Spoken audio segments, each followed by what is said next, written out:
Ya, dan selanjutnya kita akan berikan kesempatan untuk paslon 1 dan 2. Kesempatan yang pertama kami persilahkan paslon nomor urut 1 untuk bertanya ke paslon nomor urut 2. Waktu Anda 1 menit dimulai ketika Anda berbicara, silahkan. Baik, terima kasih. Yang kami hormati pasangan calon nomor 2, kebetulan di nomor 2 ada Ibu ya. Dan saya kira pertanyaannya sangat pas ini. Di mana kita ketahui bahwa stunting ini akan menjadi ancaman kedaulatan.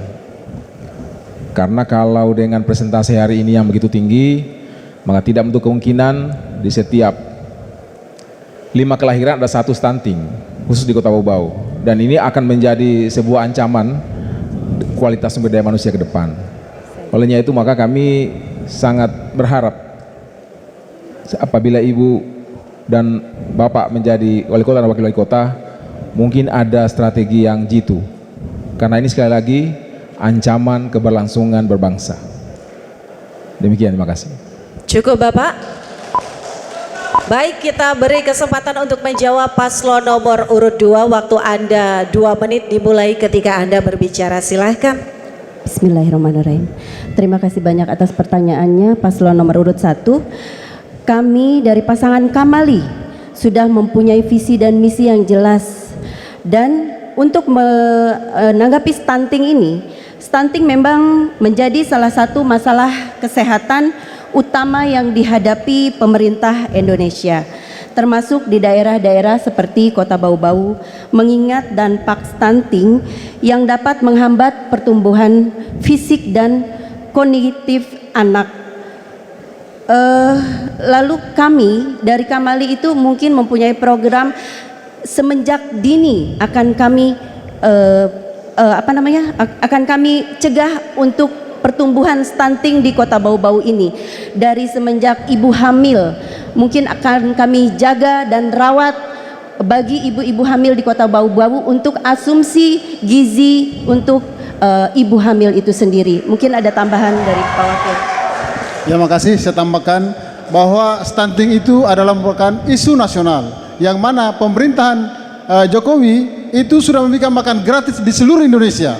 Olehnya itu kami dari pasangan Kamali akan melihat titik-titik mana yang tidak disentuh oleh pemerintah pusat maupun pemerintah daerah, sehingga Kamali akan masuk di sana dan mengintervensi anggaran agar supaya stunting itu bisa kita cegah dan tidak lagi ada di Kota Bau-Bau. Misalnya kalau di Posyandu itu ada anggaran dari pemerintah, kita cari di pos-pos mana yang memang tidak ada anggaran yang dibutuhkan oleh agar supaya stunting itu tidak ada. Apakah kita berikan insentif kepada pelaksana-pelaksana kader-kader itu atau lain sebagainya, sehingga kita Kamali tetap mengintervensi dengan anggaran yang ada. Terima kasih. Terima kasih paslon 2. Selanjutnya paslon 1 kami persilakan untuk menanggapi. Waktu Anda 2 menit dimulai ketika Anda berbicara. Ya, baik. Jadi memang stunting ini kelihatan mudah tapi sulit. Karena untuk menurunkan stunting membutuhkan kolaborasi dan membutuhkan keterlibatan banyak pihak. Karena stunting sebenarnya bukan hanya menjadi sebuah isu kesehatan, tapi stunting sekali lagi kami katakan bahwa akan menjadi isu kedaulatan. Mengapa kami katakan isu kedaulatan?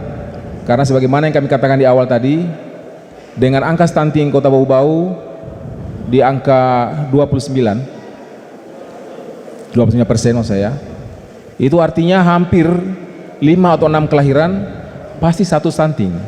Kalau ini tidak bisa kita atasi dari awal, bahkan kami sebenarnya melihatnya bukan hanya dari ibu ketika bersalin atau hamil, tetapi kita harus menjaga anak-anak putri kita pada saat akil balik.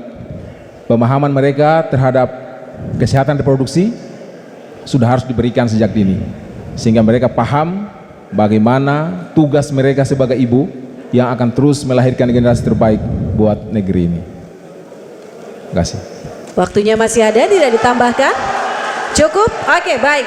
Kita ke paslon nomor urut 2 kembali untuk menanggapi. Waktu Anda 2 menit dimulai ketika Anda berbicara. Silahkan. Ya, baik, memang stunting ini adalah bukan isu saja nasional. Maka dari itu kami sudah bilang bahwa kita melakukan pencegahan sejak dini, sejak ibu hamil, lalu melahirkan, dan kita akan bekerja sama dengan kader-kader Posyandu untuk melakukan dan membuat stunting ini tidak berkembang lagi di Kota Bau-Bau, sehingga peningkatan produksi anak-anak kita menjadi anak-anak yang lebih baik lagi. Ya, terima kasih. Saya kira cukup jelas yang kami sampaikan tadi. Memang stunting ini adalah masalah gizi buruk. Nah, gizi buruk ini memang kita cegah sejak dari ibu hamil, dan pada saat di posyandu itu akan ditimbang oleh para kader-kader. Nah, sehingga pertumbuhan itu dijaga dari awal. Nah, begitu mereka sudah lahir dan sekolah, mungkin menjadi tanggung jawab pemerintah. Dalam hari seperti saya katakan tadi, bahwa ini merupakan isu nasional dan ini adalah tanggung jawab pemerintah pusat, ya, dengan program Indonesia emas di tahun 2045. Artinya 2025 ini anak-anak itu diberi gizi yang cukup agar supaya generasi-generasi yang ada di Indonesia itu 2045 itu betul-betul menjadi generasi emas. Makasih. Cukup? Baik, terima kasih paslon 1 dan 2. Sekarang kita berikan kesempatan untuk paslon nomor urut 2 bertanya ke paslon nomor urut 1. Waktunya 1 menit dimulai ketika Anda berbicara. Silahkan. Baik, terima kasih. Tabe, mohon maaf Bapak 01. Saya mau bertanya, sebagai mantan wali kota Bau-Bau, Anda tentu memahami keterbatasan anggaran pembangunan di kota ini. Namun, dengan visi Anda yang menargetkan Bau-Bau sebagai kota maju dan berdaya saing di Sulawesi, muncul pertanyaan, mengapa visi tersebut hanya dibatasi pada tingkat Sulawesi? Mengingat posisi strategis Bau-Bau di jalur pelayaran nasional dan kekayaan alamnya yang melimpah. Bukankah Bau-Bau memiliki potensi untuk bersaing setidaknya di tingkat Indonesia Timur? Apa langkah konkret yang akan Anda ambil untuk mengoptimalkan potensi ini dan memastikan bahwa keterbatasan anggaran tidak menjadi penghalang dalam mewujudkan visi yang lebih ambisius? Iya, baik. Oke. Terima kasih paslon 2. Terima Silakan kasih. paslon 1 menjawab, waktu Anda 2 menit. Silakan. Jadi sebenarnya yang membuat keterbatasan kami untuk tidak menjadikan Bau-Bau unggul di nasional bukan dari biaya, tapi keterbatasan kita dalam priorisasi. Kita cuma 5 tahun dan kita harus menetapkan sebuah visi yang jelas yang dapat kita capai. Dan kami melihat bahwa untuk menjadi berdaya saing di Sulawesi ada sesuatu yang mungkin kita capai dalam waktu 5 tahun. Ini disebabkan karena kekayaan alam kita seperti dikatakan tadi, posisi geografis kita, dan sumber daya manusia juga yang akan menjadi pendukungnya. Sehingga kalau pendukung sumber daya manusianya ini belum maksimal, maka inilah yang coba kita intervensi agar sumber daya manusia kita benar-benar bisa menjadi sumber daya manusia yang berdaya saing. Kita melihat dalam posisi kota-kota di Sulawesi, kita masih di urutan kedua. Kalau kita ingin membandingkan Bau-Bau dengan Jazirah Sulawesi Tenggara, kalau bukan juara 1, juara 2 kita, hanya dengan Kendari, karena posisi strategis itu.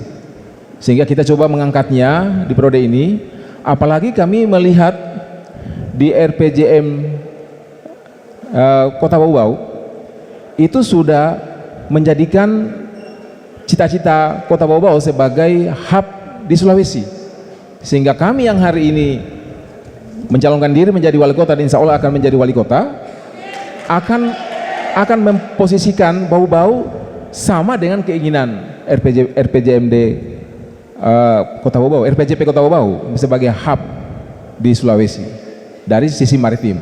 Kami melihatnya sebagai satu langkah untuk menuju tujuan besar yang kita sudah sepakati bersama itu. Saya kira itu. Oke, cukup?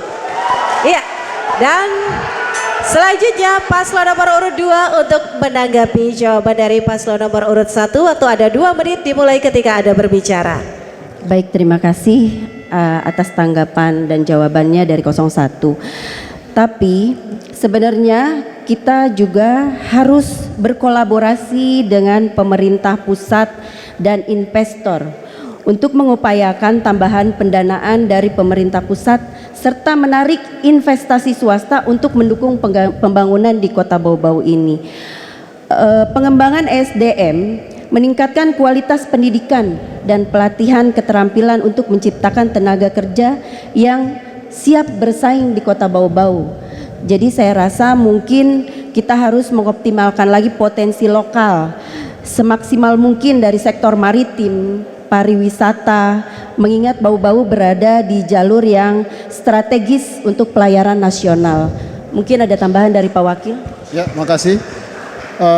Mungkin saya tambahkan bahwa kita ini berada di posisi jalur laut antara barat dan timur, sehingga untuk mengembangkan pelabuhan Murhum itu sangat mudah karena kita bisa berkolaborasi dengan pemerintah pusat.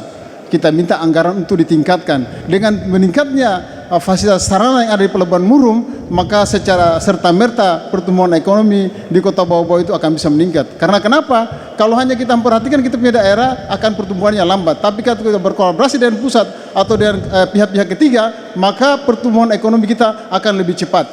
Demikian. Cukup, Paslon 2. Baik, kita beri kesempatan Paslon 1 kembali untuk memberikan tanggapan. Waktu ada 2 menit, Bapak silahkan. Baik, jadi memang untuk menjadikan Kota Bau-Bau berdaya saing, kita harus membutuhkan infrastruktur antara lain. Infrastruktur ekonomi, infrastruktur perhubungan. Karena salah satu yang menjadi daya saing itu adalah posisi Bau-Bau yang hari ini melanjutkan posisinya di zaman dahulu kala. Karena kita Kota Bau-Bau ini dari zaman dahulu sebenarnya sudah berposisi sebagai hub, sebagai sebagai jalur perdagangan, sehingga saat ini kita memperkuat fasilitas itu, kita memperkuat infrastrukturnya agar kita lebih berdaya saing.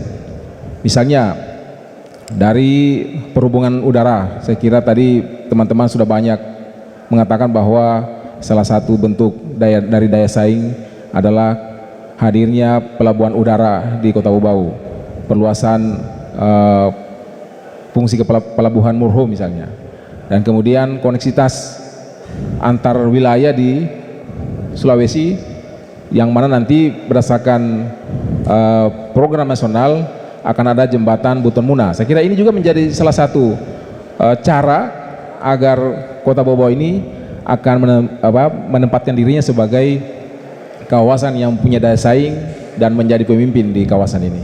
Kira itu, terima kasih. Tidak ditambahkan? Cukup Ibu, Bapak?